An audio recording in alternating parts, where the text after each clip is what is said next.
Hello everybody, good morning. Last લેક્ચરમાં આપણે તાપમાનનું માપન ભણ્યા, બરાબર? કે ભાઈ તાપમાન માપવા માટે થર્મોમીટરનો ઉપયોગ કરીએ છીએ અને થર્મોમીટરમાં આપણે પારો અથવા તો આલ્કોહોલ મતલબ કે પ્રવાહી એની અંદર યુઝ કરીએ છીએ.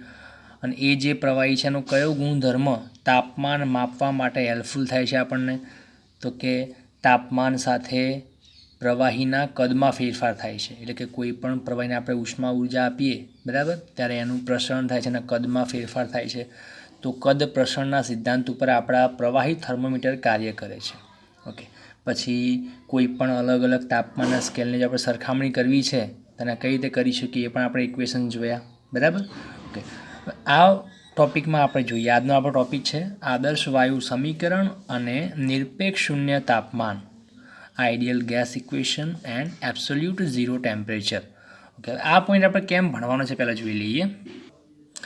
તો કે અલગ અલગ પ્રવાહી જે છે એનું ઉષ્મીય પ્રસરણ અલગ અલગ પ્રમાણમાં થાય છે. મતલબ કે જો આપણે પારો અને આલ્કોહોલ લઈએ, બંનેને આપણે જો સરખી ઉષ્મા આપીને ગરમ કરીએ તો બેના તાપમાનમાં એક સરખો વધારો થાય એવું જરૂરી નથી, બરાબર. અથવા તો એક સરખું તાપમાન અને ઉષ્મા આપી દો, તેનું જે પ્રસરણ છે એ વધારે ઓછું પણ થઈ શકે છે. આપણે જાણીએ છીએ આ બધી વસ્તુ, બરાબર, કે કોઈ પણ પદાર્થને ગરમ કરીએ તો એ વધતા ઓછા પ્રમાણમાં એનું પ્રસરણ થાય છે. તો પ્રોબ્લેમ આ થાય છે કે જો આપણે પ્રવાહીનો ઉપયોગ કરીને થર્મોમીટર બનાવીએ તાપમાન માપવા માટે, તેની અંદર આપણને આ બધી ઘણી બધી તકલીફો નડે છે કે ભાઈ એક સરખું આપણે જો ઉષ્મા ઉર્જા આપીએ છીએ તો અલગ અલગ પ્રવાહીના કદમાં અલગ અલગ વધારો થાય છે. જેમ કે એક્ઝામ્પલ આપું, પારો અને આલ્કોહોલ. મેં કહ્યું હતું કે પારો અને આલ્કોહોલ બંને આપણે થર્મોમીટરમાં તાપમાન માપવા માટે વાપરી શકીએ છીએ. પણ પ્રોબ્લેમ ક્યાં થાય છે કે જો આપણે પારા માટે થર્મોમીટર બનાવ્યું અને એની ઉપર આપણે અંકન કરી નાખ્યું તાપમાનનું 0થી લઈને 100 સુધીનું, પછી એ જ થર્મોમીટરમાં જો આપણે આલ્કોહોલ ભરી નાખીએ પારાની જગ્યાએ, તો હવે આલ્કોહોલ જે છે અલગ તાપમાન બતાવશે. કેમ? તો કે એનું પ્રસરણ જે છે ઉષ્મા ઉર્જા આપતા પારા કરતાં કંઈક અલગ થાય છે. આલ્કોહોલ વધારે પ્રસરણ પામે છે, બરાબર છે. તો 40 ડિગ્રી તાપમાને આપણે જો પારો ભર્યો હોત તો આપણને એક્ઝેક્ટ 40 બતાવે છે, પણ એ જ 40 ડિગ્રી માટે આલ્કોહોલ જે આપણને અલગ કંઈક લેવલ બતાવશે. તો કહેવાનો મતલબ શું કે એ જે કાચની નળી છે એની અંદર પારો વધારે ઊંચાઈ સુધી ફેલાય છે, એનું પ્રસરણ વધારે થાય છે એ જ તાપમાન માટે, બરાબર. તો આ રીતે આપણને ઘણી બધી મુશ્કેલી નડે છે. આના કારણે મેન્યુફેક્ચરિંગ જે આપણે કરીએ છીએ કંપનીમાં, બરાબર, એ પણ કંઈક પ્રોબ્લેમેટિક થાય છે. તો શું આપણે વાયુનો ઉપયોગ કરી શકીએ? કે જો આપણે વાયુનું થર્મોમીટર બનાવીએ તાપમાન માપવા માટે તો એ આપણને હેલ્પફુલ થઈ શકે? તો આન્સર ઇઝ યસ. પ્રવાહી થર્મોમીટર કરતાં વાયુ થર્મોમીટર જે છે બહુ ચોકસાઈપૂર્વક આપણને માપ આપે છે તાપમાનનું, બરાબર. પણ એનો યુઝ આપણે ખાસ ડોમેસ્ટિક નથી કરતા. વ્યવહારમાં તો આપણે પારાનું થર્મોમીટર વાપરીએ છીએ, પણ ક્યાંક કંપનીઓ, ક્યાંક પાવર પ્લાન્ટ હોય, બરાબર, જ્યાં એકદમ સેન્સિટિવિટી જોઈએ તાપમાનની, સહેજ પણ વધારો ઘટાડો ચાલે નહીં તાપમાનનો, ત્યાં આપણે વાયુ થર્મોમીટરનો ઉપયોગ કરીએ છીએ. હવે આ જે વાયુ થર્મોમીટર છે કયા સિદ્ધાંત પર કામ કરે છે પહેલાં જોવું પડે આપણે. જેમ કે પ્રવાહી થર્મોમીટર છે એનો સિદ્ધાંત કયો હતો? તો કે તાપમાન સાથે પ્રવાહીનું કદ પ્રસરણ થાય છે, બરાબર. ઓકે, હવે વાયુ માટે આપણે જોવું પડે કે ભાઈ વાયુ જે છે ને એ આપણા 3 બેઝિક નિયમો પર કામ કરે છે. તમે નામ સાંભળ્યું હશે, બોયલનો નિયમ, ચાર્લ્સનો નિયમ અને ગેલ્યુસેકનો નિયમ. કેમિસ્ટ્રીમાં તમે ભણ્યા હશો, બરાબર. અને આ 3 નિયમો આપણે ડિટેલમાં આગળ વાયુનો ગતિવાદમાં ભણીશું, બરાબર. તો કોઈ પણ વાયુ આપણે લઈએ XYZ, એની જે વર્તણૂક છે ને આ 3 નિયમથી નક્કી થાય છે. મતલબ કે કોઈ પણ વાયુને આપણે જ્યારે ઉષ્મા ઉર્જા આપીશું ત્યારે એના તાપમાન, કદ અને દબાણમાં ચેન્જીસ આવે છે. હવે આ ચેન્જીસ કેવા હોય છે એ આપણે જોઈએ. તો શરૂઆતમાં આપણે બહુ શોર્ટમાં, બરાબર, આ 3 નિયમનું આપણે માહિતી મેળવી લઈએ. તો પહેલો બોયલનો નિયમ છે, બોયલનો નિયમ, બોયલ્સ લો. આ નિયમ કોની વચ્ચેનું રિલેશન છે? તો કે દબાણ જે છે એ એના કદના વ્યસ્ત પ્રમાણમાં હોય છે, બરાબર. અચળ તાપમાન અચળ રાખીએ વાયુનું, તેનું જે દબાણ છે વાયુનું એ કદના વ્યસ્ત પ્રમાણમાં છે, બરાબર. એટલે કે કદ વધે તો દબાણ ઘટે છે અને દબાણ વધે તો કદ ઘટે છે. ઓકે, પછી બીજો નિયમ છે આપણો ચાર્લ્સનો નિયમ, બરાબર. આ નિયમ શું કહે છે કે ભાઈ કોઈ પણ વાયુનું કદ જે છે એના તાપમાનના સમપ્રમાણમાં હોય છે, બરાબર. જો વાયુ ઉપર જ્યારે આપણે પ્રયોગો કરીએ છીએ બરાબર, એ વખતે 3 રાશિઓ આપણી બદલાતી હોય છે, પી, વી અને ટી, તાપમાન, દબાણ અને કદ. આમાંથી આપણે શું કરીશું કે ભાઈ કોઈ પણ એકને અચળ રાખીશું ને બાકીના બેને બદલીશું. અને એ બે જે છે એ કયા પ્રમાણમાં છે, સમપ્રમાણમાં ફેરફાર થાય છે કે વ્યસ્ત પ્રમાણમાં, એ આપણે ચેક કરીશું. બરાબર. તો બોયલનો નિયમ જે છે કોની વચ્ચે રિલેશન આપે છે, પીવી વચ્ચે. એ વખતે ટી કેવો હોય છે, અચળ હોય છે. એ પછી ચાર્લ્સનો નિયમ જે છે કોની વચ્ચે રિલેશન આપે છે, વી અને ટી વચ્ચે, એટલે કે વી અને ટી વચ્ચે. તો ત્યાં કોણ અચળ છે, આપણું પ્રેશર. તો આ શું લખાઈશું, અચળ દબાણ. ક્લિયર. તો અચળ દબાણે તાપમાન અને કદ સમપ્રમાણમાં છે, મતલબ કે જો આપણે વાયુનું તાપમાન વધારીએ છીએ તો એનું પ્રસરણ થાય છે અને એનું કદમાં વધારો થાય છે. બરાબર છે. ઓકે. ત્રીજો નિયમ છે ગેલ્યુસેકનો નિયમ. ગેલ્યુસેકનો નિયમ.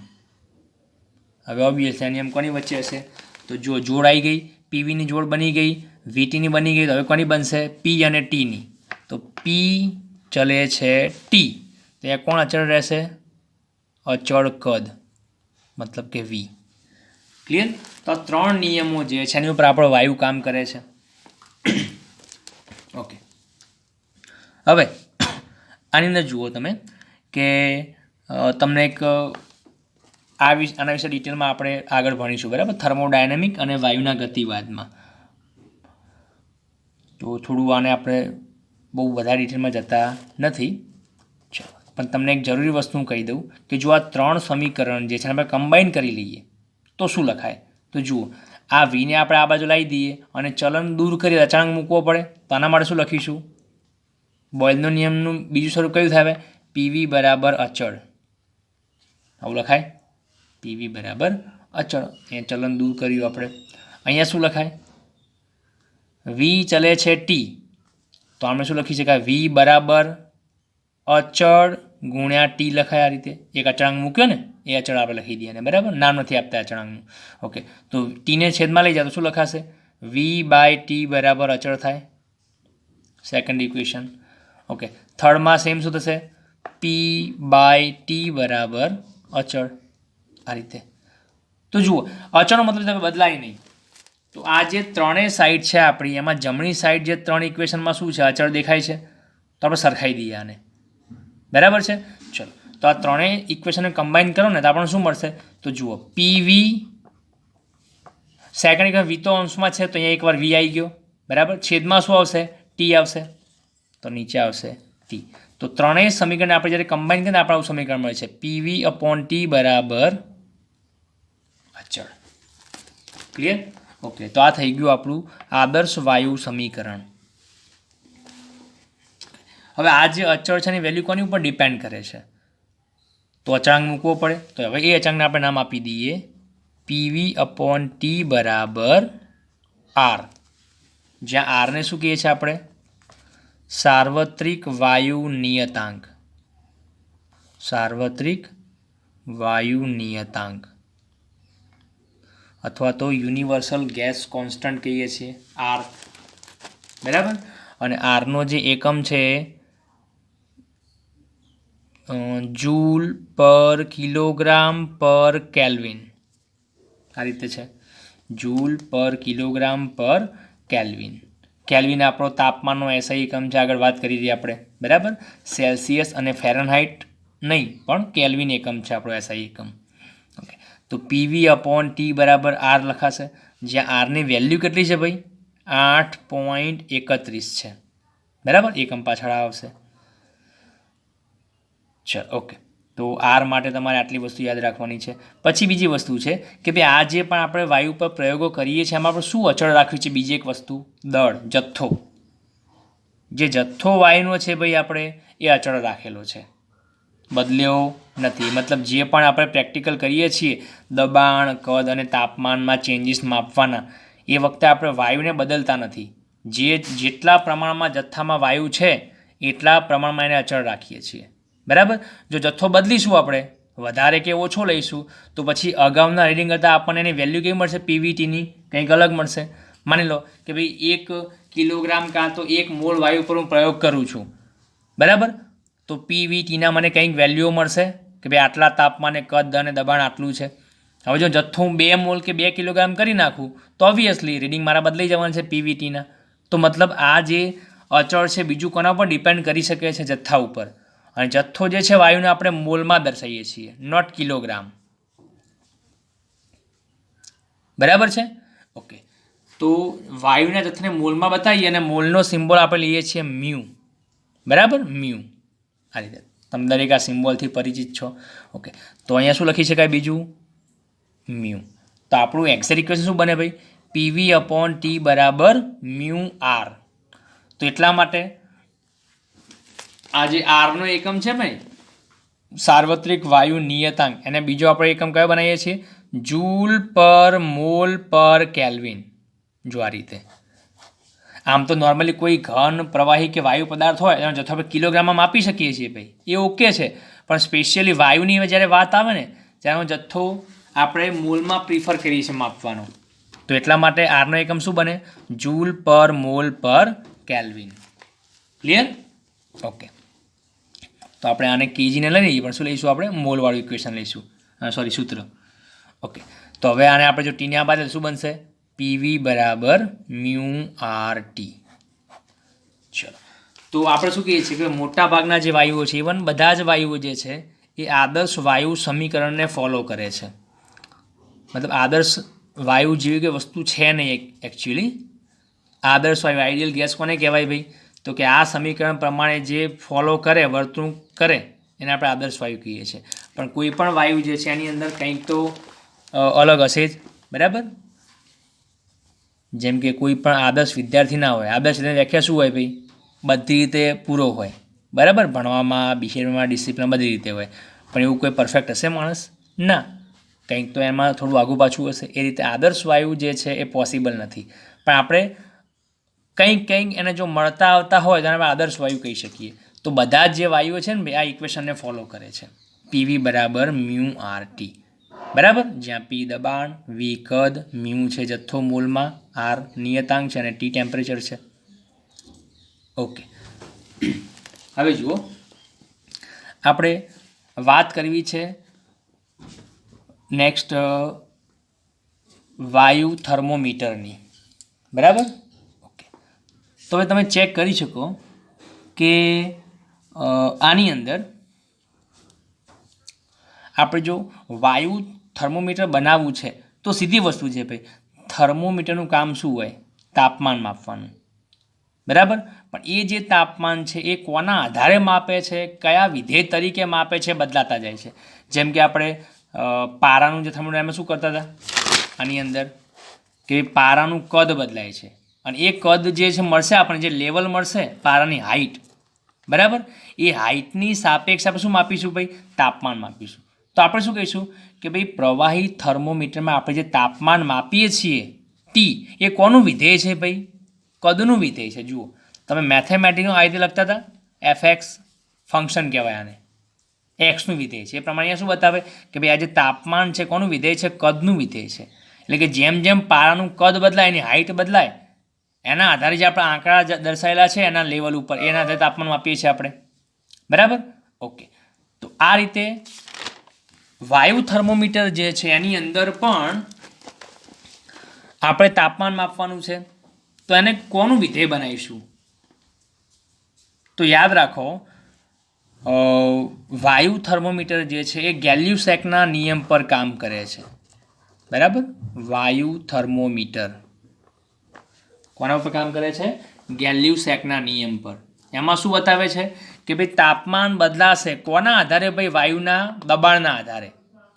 એટલે કે જેમ જેમ તાપમાન બદલાશે એમ વાયુનું દબાણ બદલાશે અને દબાણમાં જે પણ ચેન્જીસ આવ્યો એના આધારે આપણે તાપમાન માપીશું. તો આને આપણે કેવી રીતે રિપ્રેઝન્ટ કરી શકીએ? ટી બ્રેકેટમાં પી. મતલબ કે વાયુ થર્મોમીટરમાં તાપમાન જે છે કોનું વિધેય છે ભાઈ? દબાણનું વિધેય છે. જેમ કદ બદલાય એમ તાપમાન માપીએ છીએ, એમ અહીંયા દબાણ બદલાય એમ તાપમાન માપી શકીએ છીએ. બરાબર? અને ગેલ્યુસેકના નિયમમાં અચળ કોણ છે ભાઈ? કદ અચળ છે, વોલ્યુમ અચળ છે. તો આ થર્મોમીટર આપણે નામ શું આપ્યું ભાઈ? અચળ કદ વાયુ થર્મોમીટર. આખું આવું નામ છે. જુઓ, આવું અચળ કદ વાયુ થર્મોમીટર. અને કહેવાય છે constant volume gas thermometer. Clear? તો આ સિદ્ધાંત યાદ રાખજો ખાસ. ઓકે. પછી એવું ના વિચારતા કે ભાઈ જે પારાનું થર્મોમીટર છે એ ચાર્લ્સના નિયમ પર કામ કરે છે, તાપમાન સાથે કદનું વિધેય બદલાય છે આ રીતે. ના, કેમ કે આ નિયમ કોના માટે છે ભાઈ? આપણા વાયુ માટે છે, બોઇલ, ચાર્લ્સ અને ગેલ્યુસેક. જ્યારે આપણે પારામાં જે માપીએ છીએ કદના આધારે તાપમાન, એની અંદર પારો શું કહેવાય? એક પ્રકારનું પ્રવાહી છે, બરાબર? તો પારાનું જે થર્મોમીટર છે એ આમાંથી એક પણ સિદ્ધાંત પર કામ કરતું નથી, પણ વાયુ થર્મોમીટર જે છે એ ગેલ્યુસેકના નિયમ પર કામ કરે છે. ઓકે. હવે અચળ કદ ક્યારે રહે ભાઈ કોઈ વસ્તુનું?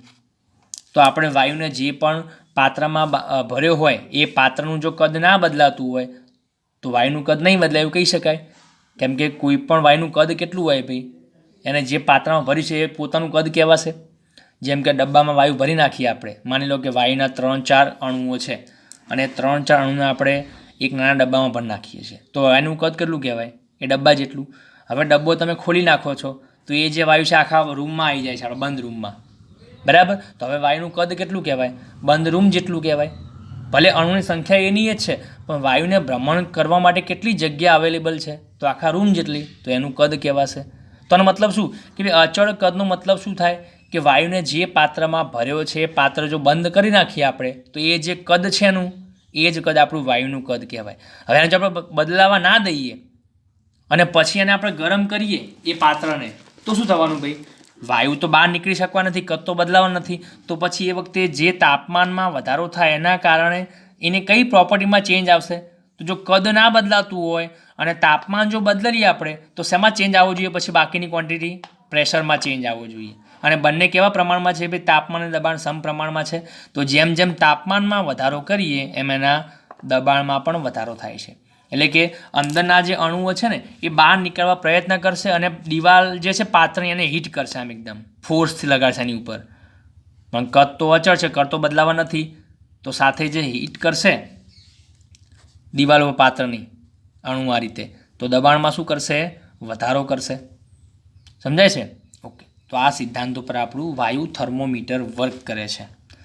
અને એનું જે રચના છે, બરાબર, એ કેવી હોય છે આપણે અહીંયા જાણવાની જરૂર નથી, કેમ કે આપણા સિલેબસમાં નથી. પણ જો તમે કોઈ આગળ જશો મિકેનિકલ એન્જિનિયરિંગની અંદર, બરાબર, ફિલ્ડમાં, તો તમને ત્યાં ડિટેલમાં ભણવામાં આવશે. અને કદાચ જો કોઈ રેફરન્સ બુક યુઝ કરે છે, કોઈ ડીસી પાંડે, એચસી વર્મા, બરાબર, તો એમાં તમને આની ફિગર જોવા મળશે કે ભાઈ કેવા પ્રકારનું હોય છે, બરાબર. પણ હા, આપણે બોર્ડની એક્ઝામને ધ્યાનમાં લઈને ચર્ચા કરતા નથી. પણ એક સીધી વસ્તુ છે, જુઓ, એક વસ્તુ તમે આટલું સમજી લો કે ભાઈ એક આવી પાઇપ હોય, કાચની પોલી નળી, એમાં જો તમે ગેસ ભરી નાખો આ રીતે, બરાબર, ઓકે, તો હવે એ જે ગેસ છે એને આપણે જો નીચેથી આમ ગરમ કરીએ આ રીતે, તો શું થશે? આનું તાપમાન વધવાનું, કેમ કે આ જે ઉષ્મા ઉર્જા છે એ કોને મળવાની? અંદર ગેસને મળવાની. તાપમાન વધશે. હવે તાપમાન વધ્યું, પણ આ જે વાયુ છે એ પાઇપમાંથી બહાર તો નીકળવાનું નથી, કેમ કે બધી બાજુથી બંધ છે. તો શું થશે? અંદરના જે વાયુના અણુઓ છે, આ જે દિવાલ છે કાચને હીટ કરશે, આમ ધક્કો મારશે, તો શું વધ્યું કહેવાય બે એના કારણે? પ્રેશર. બરાબર છે? તો સીધી વસ્તુ છે કે આ સિદ્ધાંત ઉપર આપણું નામ છે કામ કરે છે. ચલો, તો આ થઈ ગયું આપણું આદર્શ વાયુ સમીકરણ અને વાયુ થર્મોમીટર અચળ કદનું. ઓકે. હવે નેક્સ્ટ લઈએ આપણે એબ્સોલ્યુટ ઝીરો ટેમ્પરેચર, નિરપેક્ષ શૂન્ય તાપમાન કોને કહેવાય? ભાઈ ફિઝિક્સની અંદર જે આપણું થર્મોડાયનેમિક ફિલ્ડ છે એની અંદર સૌથી જો મોસ્ટ ઇમ્પોર્ટન્ટ કોઈ ટોપિક હોય, મતલબ કોઈ કેટેગરી છે, તો એ છે આપણું એબ્સોલ્યુટ ઝીરો ટેમ્પરેચર. બરાબર છે? ઓકે. તો એને આપણે સમજી લઈએ. તો આપણો જે ગેલ્યુસેકનો નિયમ શું કહે છે ભાઈ? કે જો આપણે કદ અચળ રાખીએ વાયુનું તો એનું જે દબાણ છે તાપમાનના સમપ્રમાણમાં છે, પી ચલે છે ટી. તો આપણે પ્રેક્ટિકલ કર્યો, બરાબર, કે પી અને ટી વચ્ચે ગ્રાફ બનાવ્યો કે ભાઈ આટલું દબાણ છે તો તાપમાન કેટલું છે, કાં તો આટલું તાપમાન કરીએ છીએ વધારીએ તો તાપમાન દબાણમાં શું ફેરફાર થાય છે. આ આપણે એક પ્રેક્ટિકલ કર્યો, બરાબર, લેબની અંદર. અને એના જે રીડિંગ્સ મળ્યા એને આપણે લઈને એનો ગ્રાફ બનાવ્યો. તો એ ગ્રાફ આપણે કઈ રીતે પ્લોટ કરીએ છીએ જુઓ, આ થોડી સમજવાની વાત છે. જુઓ, એક્સ અક્ષ અને વાય અક્ષ જોઈએ તો એક્સ અક્ષ પર આપણું હોય છે ટેમ્પરેચર ટી, બરાબર, અને વાય અક્ષ પર હોય છે દબાણ પી. હવે તમે જોઈ શકો કે તાપમાન જે છે એ પોઝિટિવ, નેગેટિવ અને ઝીરો હોઈ શકે છે. તાપમાન પ્લસ હોઈ શકે, માઇનસ પણ હોઈ શકે અને ઝીરો પણ હોઈ શકે છે.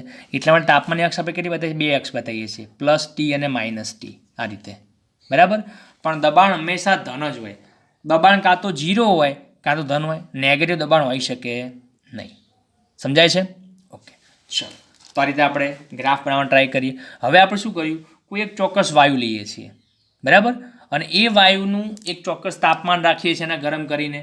તો એ તાપમાને એ વાયુનું પ્રેશર કેટલું છે, દબાણ કેટલું છે, આપણે નોંધી લઈએ છીએ. બરાબર, તો એ ચોક્કસ તાપમાને આપણે દબાણ જે મળ્યું એ આપણે નોટ ડાઉન કરી નાખ્યું. પછી તાપમાનમાં થોડો ઘટાડો કર્યો, ઓછું કર્યું, ઠંડો પાડ્યો વાયુને થોડો, તો દબાણ પણ એનું ઘટી ગયું છે. કેમ કે જુઓ, બંને સમપ્રમાણમાં છે. તો જો તાપમાન વધે તો દબાણ વધે, તાપમાન ઘટે તો દબાણ ઘટે, સમપ્રમાણમાં છે. તો આપણે તાપમાન થોડું ઓછું કર્યું, તો આપણે એવું જોયું કે દબાણ પણ થોડું ઘટી ગયું. હજુ તાપમાન થોડું ઓછું કર્યું, હજુ દબાણ ઘટી ગયું. એમ કરતાં કરતાં આપણે તાપમાન ઘટાડતા ગયા, દબાણ ઘટતું ગયું. બરાબર, અને એ જે આપણે રીડિંગ્સ મળ્યા એને આપણે ગ્રાફમાં પ્લોટ કર્યા. ક્લિયર? ચલો, અહીંયા આપણે સ્ટાર્ટ કરીએ કે માની લો કે અહીંયા કોઈ એક ચોક્કસ તાપમાન આટલું છે. આ માની લો કે 0 ડિગ્રી, બરાબર. તાપમાન આપણે કયા એકમમાં લઈએ છીએ? અહીંયા ડિગ્રી સેલ્સિયસમાં. બરાબર, ઓકે. અને દબાણ જે છે આપણું લઈએ છીએ પાસ્કલમાં, એસઆઈ એકમમાં, મતલબ પાસ્કલ એસઆઈમાં કામ કરીએ છીએ. બરાબર, અહીંયા આપણું તાપમાન છે ડિગ્રી સેલ્સિયસમાં. તો અહીંયા 0 ડિગ્રી સેલ્સિયસ છે, અહીંયા પ્લસ ટી છે, આ બાજુ માઇનસ ટી છે. ઓકે, તો આપણે જોયું કે ભાઈ આ તાપમાને દબાણ આટલું છે અહીંયા. તો આ બેને આપણે આમ કનેક્ટ કરીએ અહીંથી આમ. બરાબર, તો આપણે અહીંયા એક પોઈન્ટ મળશે. ઓકે, પછી તાપમાન ઘટાડ્યું, અહીંયા સુધી ઘટાડ્યું, આટલું તાપમાન. તો જોયું આપણે કે દબાણ પણ ઘટી ગયું, દબાણમાં આટલો ઘટાડો થયો. તો અહીંથી આમ મેળવો પોઈન્ટને, બીજો પોઈન્ટ આપણે અહીંયા મળ્યો. હજુ તાપમાન ઘટાડ્યું, દબાણ ઘટ્યું, અહીંયા એક પોઈન્ટ મળ્યો. બરાબર, હજુ તાપમાન ઘટાડ્યું. એમ કરતાં કરતાં તાપમાન ઘટાડતા જઈએ છીએ. હા, અહીંયા પહોંચી ગયા આપણે. બરાબર, દબાણ પણ ઘટતું જાય છે. ચલો, તો આ શું બતાવે છે? આપણો આ જે પોઈન્ટ છે કઈ અક્ષ ઉપર છે? વાય અક્ષ ઉપર છે. તો આ શું બતાવે કે તાપમાન કેટલું કરી નાખ્યું આપણે? 0 ડિગ્રી સેલ્સિયસ. એ વખતે દબાણ આટલું છે. બરાબર, ઓકે. હજુ તાપમાન ઘટાડીએ. હવે આપણને ખબર છે હજુ 0થી તાપમાન ઘટાડો તમે તો ક્યાં આવી જઈએ? આપણે નેગેટિવમાં આવી જઈએ, માઇનસ તાપમાનમાં. તો હજુ દબાણમાં ઘટાડો થવાનો છે. તો આપણને બીજો પોઈન્ટ એક અહીંયા મળ્યો. બરાબર, હજુ પણ તાપમાન ઘટાડ્યું તો અહીંયા પોઈન્ટ મળ્યો. ઓકે, તો આ રીતે આપણે પ્રયોગ ચાલુ જ રાખ્યો ભાઈ. એક બાજુ આપણી પાસે એક સિસ્ટમ હતી જે વાયુને ઠંડો કરતી હતી, તાપમાન ઘટાડતી હતી, અને સાથે બીજી પ્રેશર માપવાની પણ મેથડ છે આપણી પાસે. તો આ રીતે આપણે તાપમાન ઘટાડ્યું, દબાણ ઘટ્યું. છેલ્લે શું થયું ભાઈ? આ જે બધા જ પોઈન્ટ છે ને આપણે કનેક્ટ કરીએ છીએ તો આપણે ગ્રાફ કેવો મળે? તમને ખબર છે ભાઈ, સમપ્રમાણનો ગ્રાફ કેવો હોય? સુરેખા હોય, સ્ટ્રેટ લાઇન. તો અહીંથી આપણે બધા જ પોઈન્ટને કનેક્ટ કરીએ આ રીતે, તો આ એક સ્ટ્રેટ લાઇન મળે છે, સીધી રેખા. બરાબર, મારે નથી આવી પણ તમે માની લેજો સ્ટ્રેટ લાઇન છે. ઓકે, અહીંથી કેમ અટકી ગયા ભાઈ આપણે? પ્રોબ્લેમ ક્યાં થયો કે ભાઈ હવે જો અહીંથી પણ આપણે તાપમાનને ઓછું કરીએ છીએ, ઠંડો પાડીએ છીએ વાયુને, તો આપણો જે વાયુ છે લિક્વિડ ફોર્મમાં આવી જાય છે. બધાને ખબર છે ભાઈ, જો કોઈ વરાળ છે પાણીને ઠંડી પાડો તમે તો શું થાય? પાણીમાં કન્વર્ટ થઈ જાય, તાપમાન ઘટે એમ. બરાબર છે, તો અહીંયા પણ એવું જ થયું કે વાયુનું તાપમાન ઘટાડતા ગયા, દબાણ ઘટતું ગયું, અને છેલ્લે કન્ડિશન એવી આવી ગઈ કે ભાઈ હવે આટલા તાપમાનથી જો ઓછું કરીએ તાપમાન તો વાયુ લિક્વિડ ફોર્મમાં આવી જાય છે. તો પછી આપણો પ્રયોગ વાયુ પર કહેવાશે જ નહીં ને ભાઈ, કેમ કે આ પ્રયોગના જે આપણા આલેખ જે છે એ કોની ઉપર પ્રયોગ કર્યો છે? આપણે વાયુ ઉપર. હવે જો અહીંયાથી આગળ આપણો વાયુ રહે જ નહીં, પ્રવાહી બની જતો હોય તો પછી આગળ ગ્રાફને આપણે એક્સટેન્ડ કરી જ ના શકીએ આગળ. સમજાય છે? ઓકે, તો અહીંથી આપણો ગ્રાફ સ્ટોપ થઈ ગયો. તો આપણે શું કહીએ કે ભાઈ કોઈ પણ વાયુનું તાપમાન અને દબાણમાં જો આપણે ઘટાડો કરતા જઈએ તો અહીંયા સુધી પહોંચી શકે છે. બરાબર, ઓકે. પણ આપણે તો ચેક કરવા માગીએ છીએ કે દબાણ ક્યાં 0 થાય છે?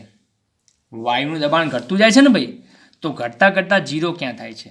તો આપણે થોડુંક ઇમેજિન કર્યું, થોડી કલ્પના કરી. કેવી કલ્પના? કે જો આપણો વાયુ અહીંયા પહોંચ્યા પછી પણ જો વાયુ ફોર્મમાં જ રહ્યો હોત તો આપણી પાસે કયો ઓપ્શન હતો? હજુ પણ આપણે તાપમાન ઘટાડી શક્યા હોત, અને જો તાપમાન ઘટતું હોત તો દબાણ પણ ઘટતું જ હોત. સમજાય છે? તો આવું ઇમેજિનેશન કર્યું આપણે કે ભાઈ જો આપણો વાયુ હજુ પણ વાયુ ફોર્મમાં જ રહ્યો હોત તો આવું થયું હોત. તો આપણે શું કરીએ કે ભાઈ આગળ હજુ આલેખને લંબાવી શકીએ. હવે આગળ લંબાવતા આપણને ઇઝીલી આવડે છે. કેમ કે આપણને ખબર છે કે ભાઈ આ સમપ્રમાણનું રિલેશન છે, તો અહીંયાથી આલેખ આપણો સુરેખ જાય છે, તો આગળ જે આપણે કલ્પના કરી છે એમાં પણ આલેખને સુરેખ આગળ લંબાવી શકીએ આપણે. બરાબર? તો અહીંયાથી આપણે આમ ગ્રાફને તૂટક રેખાથી આમ આગળ લંબાયો. ડોટેડ લાઈન કેમ દોરી મેં? કેમ કે આ આપણો કાલ્પનિક ભાગ છે, અહીંયા સુધી આપણો ગ્રાફ પહોંચી શકતો નથી, પણ આપણે એને મારી મચડીને પહોંચાડેલો છે ઇમેજિન કરીને. ક્લિયર? તો અહીંયા પહોંચી ગયા આપણે. તો છેલ્લું રીડિંગ આપણે અહીંયા મળ્યું હોત આ રીતે. હવે જો અહીંથી આગળ ગ્રાફ નહીં જાય. કેમ નહીં જાય? તો ચલો તાપમાન તો માની લો તમે ઓછું કર્યું આના કરતાં, પણ હવે દબાણ નેગેટિવ જવાનું નથી. અહીંથી આમ ગ્રાફ નીચે જ નહીં જવાનું ને, કેમ નીચે જાય તો આપણો ગ્રાફ ક્યાં આવી જાય? પાછો નેગેટિવ વાય એક્સમાં આવી જાય, અને શું બતાવે? દબાણ નેગેટિવ છે. પણ દબાણ નેગેટિવ હોય નહીં. દબાણની વેલ્યુ ઓલવેઝ કેટલી હોય? 0 થી લઈને પોઝિટિવ હોય. તો આપણું છેલ્લું દબાણ કેટલું હોય ભાઈ? 0 દબાણ હોય. તો આ થઈ ગયું આપણું. આ પોઈન્ટ આપણો ક્યાં મળ્યો? આપણને એક્સ અક્ષ પર મળ્યો, તો એનો વાય આમ કેવો હોય? 0 હોય. તો અહીંયા આપણને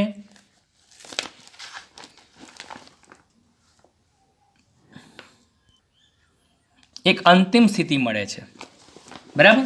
ચલો હવે આ પોઈન્ટની ખાસિયત કઈ છે ભાઈ? આ છેલ્લા પોઈન્ટની કે ભાઈ આ પોઈન્ટ એવો છે, એ તાપમાન માટે વાયુનું દબાણ કેવું થાય ભાઈ? 0 થઈ જાય.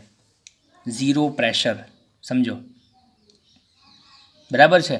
અને આ બહુ ભલે બોલવામાં તમને આમ નોર્મલ લાગે ભાઈ 0 પ્રેશર, શૂન્ય દબાણ થઈ જાય તાપમાને, પણ એની પાસે બહુ મોટું લોજિક લાગેલું છે ભાઈ. બરાબર? સમજો કઈ રીતે? તો આપણે આ જે તાપમાન છે એની કંઈક તો વેલ્યુ હશે ને ભાઈ નેગેટિવ, અને આપણે કાઢીએ આ તાપમાનને. તો આ તાપમાનની વેલ્યુ આપણને મળી -273.15 ડિગ્રી સેલ્સિયસ. કેમ કે આપણો માપક્રમ કયા એકમમાં હતો? અહીંયા સેલ્સિયસમાં હતો. નેગેટિવ આવશે આ બાજુ, તો -273.15 ડિગ્રી સેલ્સિયસ. બરાબર? ઓકે. અને રાઉન્ડ ઓફ કરીએ આપણે આને, તો આ 0.15 લખવું ના હોય વારંવાર, તો આપણે શું લીધી છે? Just -273 degree Celsius. ક્લિયર? ચલો ઓકે. તો હવે જુઓ, તો આપણે શું કહીશું કે -273.15 ડિગ્રી સેલ્સિયસ એવું તાપમાન છે કે ભાઈ એ તાપમાને વાયુનું દબાણ 0 થઈ જાય છે. હવે વિચારો કે કોઈ પણ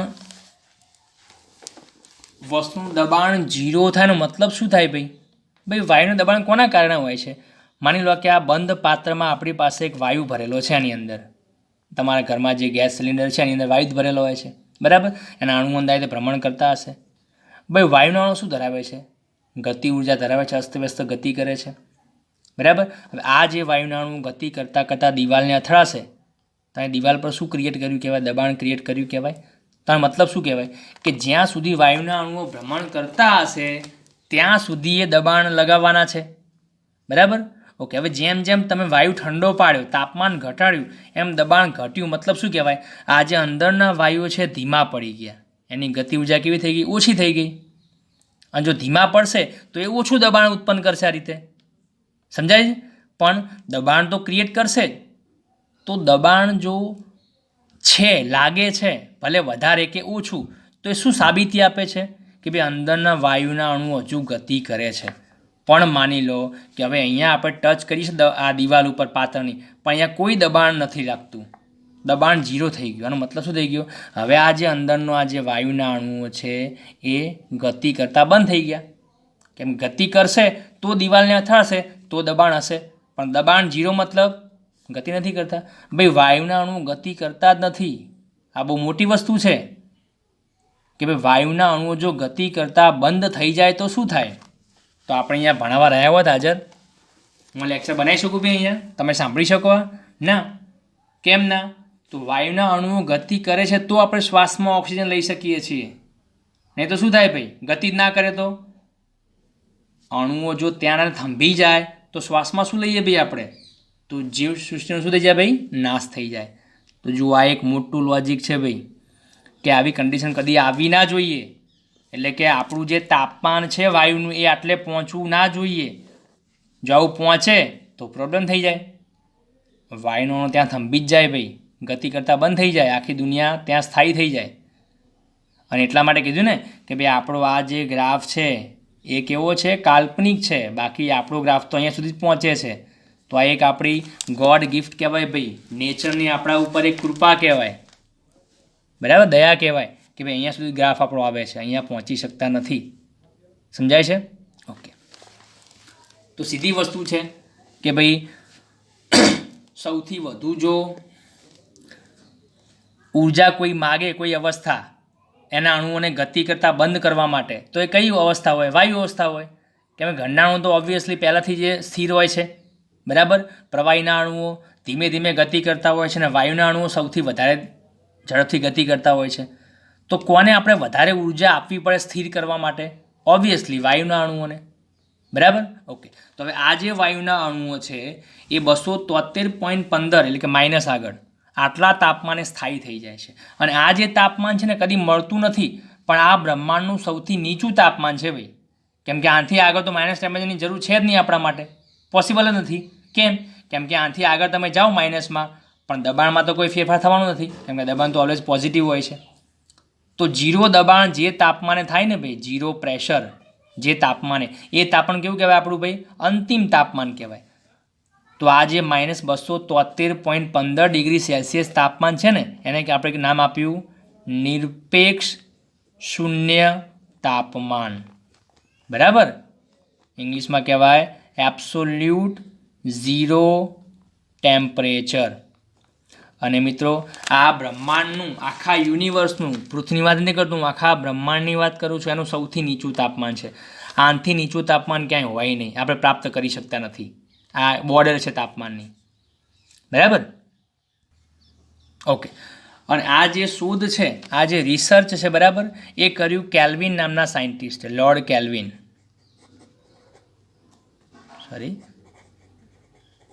કેલ્વિન. એટલા માટે કેલ્વિને પોતાનો માપક્રમ શરૂ કર્યો. તો એણે શું કર્યું કે જ્યાં દબાણ ઝીરો થાય છે, જે તાપમાન, એ તાપમાને શું કીધું, એને પોતાનો સ્કેલ ચાલુ કર્યો, ઝીરોથી સ્ટાર્ટ કર્યો. તો આને આપણે ઝીરો કેલ્વિન નામ આપ્યું, બરાબર. ઓકે. તો તમે ચેક કરો કે ઝીરો કેલ્વિન કેટલા તાપમાન, કેટલા ડિગ્રી સેલ્સિયસ બરાબર થાય? તો zero kelvin is equal to -273.15 degree Celsius થાય. તો યાદ રાખો, નિરપેક્ષ શૂન્ય તાપમાન જે મળે છે ત્યાંથી કેલ્વિને પોતાનો માપક્રમ શરૂ કર્યો અને એનો નંબર કયો આપ્યો? Zero kelvin. હવે તમે ચેક કરો કે ભાઈ 0 ડિગ્રી સેલ્સિયસ અહીંયા છે, તો એ કેટલા કેલ્વિન બરાબર થાય? તો અહીંથી આ બાજુ આવવું પડે. ચેક કરો, 0 ડિગ્રી સેલ્સિયસ તમે આમ લેફ્ટ સાઈડમાં જાઓ છો તો ક્યાં પહોંચ્યા? -273.15 ડિગ્રી સેલ્સિયસ પહોંચી ગયા. તો હવે આ માઇનસવાળી જે વેલ્યુ છે ત્યાં 0 મૂકી દઉં, તો 0થી હું આ બાજુ આવું તો કેટલા કાપા ખસવા પડે મારે? આટલા ખસવા પડે પોઝિટિવમાં. સમજાય કે નહીં? કેમ કે આ 0થી સ્ટાર્ટ થાય છે તો આગળ પોઝિટિવ નંબર આવશે. તો અહીંયા શું આવશે? 273.15 કેલ્વિન થાય. ઓકે. તો આ રીતે આપણે શું કહીએ કે ભાઈ કેલ્વિન માપક્રમની શોધ થઈ. અને આ આપણો એસઆઈ એકમ છે કેલ્વિનનો, બરાબર. ઓકે. તો હવે આપણે આગળ જે પણ વર્ક કરીશું દાખલામાં ને જે પણ, એની અંદર આપણે કેલ્વિન માપક્રમને પ્રિફર કરીશું, બરાબર. સેલ્સિયસમાં આપ્યું હોય તેને કેલ્વિનમાં કન્વર્ટ કરીશું. ઓકે. તો હવે કેલ્વિન માપક્રમમાં આપણે જે શરૂ કર્યો એમાં બીજા બધા માપક્રમ કરતાં આખું અલગ હતું. સેલ્સિયસ અને ફેરનહાઇટ શું કરતા હતા આપણે કે ભાઈ બે જે આપણા સંદર્ભ બિંદુ લેતા હતા આપણે, કયા હતા?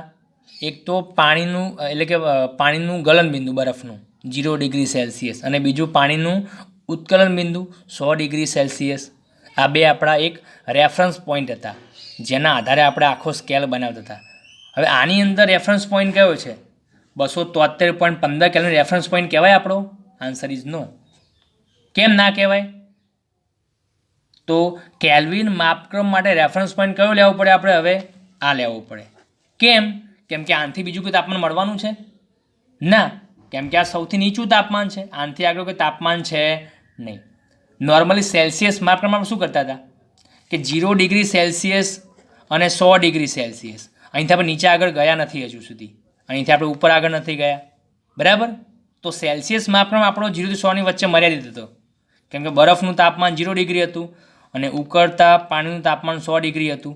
પણ હવે જ્યારે કેલ્વિનની વાત કરીએ છીએ ત્યારે કેલ્વિન માપક્રમ જે છે એની અંદર રેફરન્સ પોઈન્ટ કયો લેવો પડે? તો રેફરન્સ પોઈન્ટ મતલબ જે વસ્તુ બદલાતી ના હોય કદી એને રેફરન્સ તરીકે લઈ શકાય. તો કેલ્વિન માપક્રમમાં શું નથી બદલાતું ભાઈ? આ 0 કેલ્વિન તાપમાન કદી બદલાશે ના, કેમ કે આપણું અંતિમ તાપમાન છે. સમજાય છે? ઓકે. તો એટલા માટે આપણે કેલ્વિન માપક્રમમાં રેફરન્સ પોઈન્ટ કયો લેવો પડે? આ નિરપેક્ષ શૂન્ય તાપમાનવાળો પોઈન્ટ લેવો પડે. આઈડિયા આવે છે? ઓકે, ચલો. તો હવે ચેક કરો કે આપણે 3 સ્કેલને સરખાવવા છે, કમ્પેર કરવા છે, તો કઈ રીતે કરી શકીએ? જો આ 3 ઊભી લાઈન હું દોરું છું, બરાબર? આ આપણી ડિગ્રી સેલ્સિયસનો માપક્રમ છે પહેલો, આ આપણો છે ફેરનહાઇટનો અને આ છે આપણો કેલ્વિનનો. તો હવે ચેક કરો કે અહીંયા શું લખી દેવાય? 0 ડિગ્રી સેલ્સિયસ લખાય. અહીંયા શું લખાય? 100 ડિગ્રી સેલ્સિયસ. ક્લિયર? અહીંયા શું લખાય? 32 ફેરનહાઇટ. અહીંયા લખાય 212 ફેરનહાઇટ. અહીંયા શું લખાય? શું 0 કેલ્વિન લખાય? આન્સર ઇઝ નો, નહીં લખાય. કેમ નહીં લખાય? કેમ કે આ ત્રણેય લેવલ એક સરખા છે. જુઓ અહીંયાથી આમ. તો 0 ડિગ્રી સેલ્સિયસ કોને સમતુલ્ય થાય ભાઈ? તો મેં હાલ જ લખ્યું અહીંયા જુઓ. 0 ડિગ્રી સેલ્સિયસ હોય એ થાય 273.15 કેલ્વિનને ઇક્વિવેલન્ટ કહેવાય. તો અહીંયા શું લખવું પડે મારે? 273.15 કેલ્વિન. હવે આની ઉપર હું જાઉં છું, બરાબર? તો જો પાણીનું ઉત્કલન બિંદુ 100 ડિગ્રીએ હોય તો આને પણ 100 કાપા પાડવા પડે. અને આ વસ્તુ ડિટેલમાં આગળ ભણ્યા આપણે ભાઈ. જુઓ કે ભાઈ 1 ડિગ્રી સેલ્સિયસ જે છે કોને સમતુલ્ય થાય ભાઈ? 1 કેલ્વિનને. તો જેમ કેલ્વિનમાં આપણે ડિગ્રી સેલ્સિયસમાં કેટલા કાપા પાડતા હતા આપણે?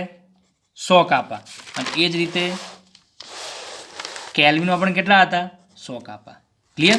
તો અહીંયા સીધી વસ્તુ છે કે જો 273.15 કેલ્વિન આપણું બરફનું ગલનબિંદુ છે તો ઉપર બીજા 100 કાપા લેવા પડે. તો કેટલા આવશે? 373.15 કેલ્વિન. બરાબર છે? ઓકે. તો સમજો ડિગ્રી સેલ્સિયસ અને ફેરનહાઇટમાં આપણા આ જે બંને પોઈન્ટ છે ઉપર નીચે રેફરન્સ પોઈન્ટ કહેવાય, સંદર્ભ પોઈન્ટ કહેવાય છે. પણ કેલ્વિનમાં એવું નથી. તો કેલ્વિનમાં રેફરન્સ પોઈન્ટ કયો હોય ભાઈ? 0 કેલ્વિન છે. હવે 0 કેલ્વિન ક્યાં આવે ભાઈ? અહીંથી નીચે જવું પડે ને. તો આ ગ્રાફને આપણે આગળ આમ નીચે લંબાવવો પડે અહીંયા સુધી. અને અહીંયા શું આવે? 0 કેલ્વિન. તો સેમ વસ્તુ આપણે હવે એવું વિચારી શકીએ કે ભાઈ 0 કેલ્વિન જો તાપમાન લઈએ છીએ તો એને અનુરૂપ ફેરનહાઇટમાં માઇનસ તાપમાન કેટલું હશે અને ડિગ્રી સેલ્સિયસમાં કેટલું હશે? આપણે ઇમેજિન કરી શકીએ ને. જુઓ આ રીતે. તો હવે હું શું કરીશ?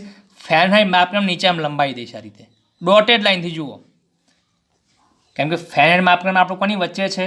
32 થી 212ની વચ્ચે છે. પણ આપણે કલ્પના કરીએ છીએ, ઇમેજિન કરીએ છીએ કે જો 0 કેલ્વિન તાપમાન આપણું નિરપેક્ષ શૂન્ય તાપમાન રિયલમાં છે તો એને અનુરૂપ જો ફેરનહાઇટમાં આપણે જઈએ તો કેટલા મળવા જોઈએ અને ડિગ્રી સેલ્સિયસમાં કેટલા મળવા જોઈએ. આ રીતે. ક્લિયર? તો આ બે મેં ડોટેડ લાઇન બતાવેલી છે. હવે આ તો મેં કહેલું છે કે 0 કેલ્વિન હોય, 0 કેલ્વિન ત્યાં ડિગ્રી સેલ્સિયસ કેટલા થાય? -273.15. તો આ તો આપણને સીધું જ મળી ગયું ડિગ્રી સેલ્સિયસ. ક્લિયર? ઓકે. આ તમારા માટે શોધી નાખવાનું. તો જુઓ સેલ્સિયસમાં તમારી પાસે વેલ્યુ છે અને ફેરવી છે ફેરનહાઇટમાં. તો કઈ ઇક્વેશન એપ્લાય કરશો? 9/5 ડિગ્રી સેલ્સિયસ પ્લસ 32 થાય આ સૂત્ર. તો આ સીની જગ્યાએ શું મૂકી દેવાનું? -273.15 મૂકી દેવાના. તો એપ્રોક્સિમેટ આ વેલ્યુ હશે -459 પોઈન્ટ સમથિંગ ફેરનહાઇટ. બરાબર? મને ખાસ યાદ નથી પણ કંઈક આવી વેલ્યુ આવે છે ફેરનહાઇટમાં. ક્લિયર? તો આ રીતે આપણે હવે 3 માપક્રમ બની ગયા. એમાં કેલ્વિન માપક્રમ આપણો સૌથી ઇમ્પોર્ટન્ટ છે. બરાબર? ચલો તો એક આ થઈ ગયું નિરપેક્ષ શૂન્ય તાપમાન. હવે આદર્શ વાયુ કેમ કહેવાય છે ભાઈ? તો વાયુની વર્તણૂક જે છે મોટાભાગે સરખા જેવી છે. મોટાભાગના એટલે કે બધા જ વાયુઓ જે છે ને એ તાપમાન, દબાણ અને કદ જે છે એના માટે એક સરખી વર્તણૂક બતાવે છે. હા, તો આપણે એક જ વાયુ પ્રેક્ટિકલ કર્યો. પણ જો બીજો વાયુ બદલી નાખીએ આપણે, બરાબર? માની લો કે આ વાયુ 1 છે, આ વાયુ 1 છે. જો આપણે વાયુ 2 લઈ લઈએ આની જગ્યાએ, એની ઉપર પ્રેક્ટિકલ કરીએ તો સીધી વસ્તુ છે કે ભાઈ એ વાયુ આ વાયુ કરતાં અલગ છે, તો એ અલગ હોવાના કારણે આટલું જ તાપમાન જો આપણે રાખીએ છીએ તો એનું પ્રેશર આટલું હશે એ કહી ના શકાય, અલગ પણ હોઈ શકે, બરાબર. માની લો કે વાયુ 1 માટે આ તાપમાને આટલું દબાણ છે, હવે હું વાયુ 2 લઉં, એનું તાપમાન એટલું જ રાખું છું, તો દબાણ એનું વાયુ 1 કરતાં વધુ પણ હોઈ શકે અને ઓછું પણ હોઈ શકે, ડિફરન્ટ હોઈ શકે, કેમ કે વાયુ આખો અલગ છે આપણો. ઓકે, તો આપણે પ્રેક્ટિકલ કર્યો તો આપણે એવું જોયું કે બીજા વાયુ માટે આટલા તાપમાને દબાણ કંઈક અલગ મળે છે, આટલું મળે છે, નીચું દબાણ આવે છે, આનું ઓછું છે, બરાબર.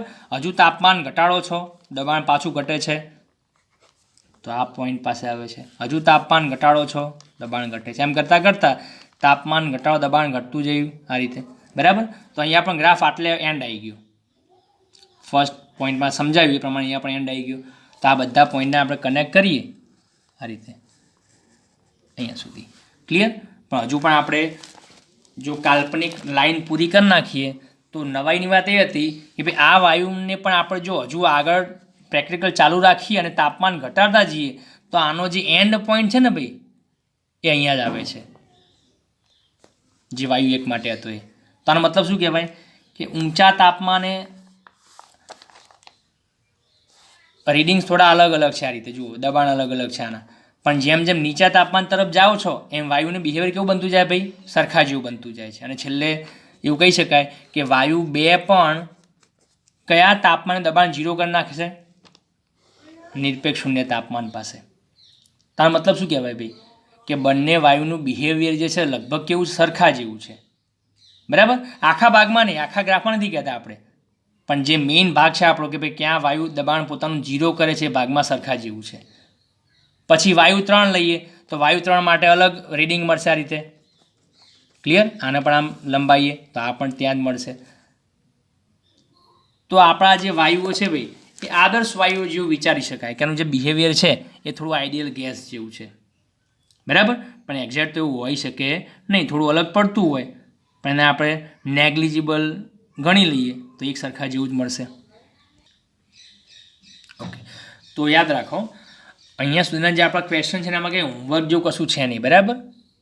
તમે એવું જોતું હશે કે આમાં મેં બધું આડાવડી લખેલું છે એટલા માટે કે ભાઈ આની અંદર કંઈ થિયરી કોઈ લખવા લાયક કશું છે નહીં, એટલે હું અહીંયા આડાવડી નોટ ડાઉન કરું છું, બરાબર.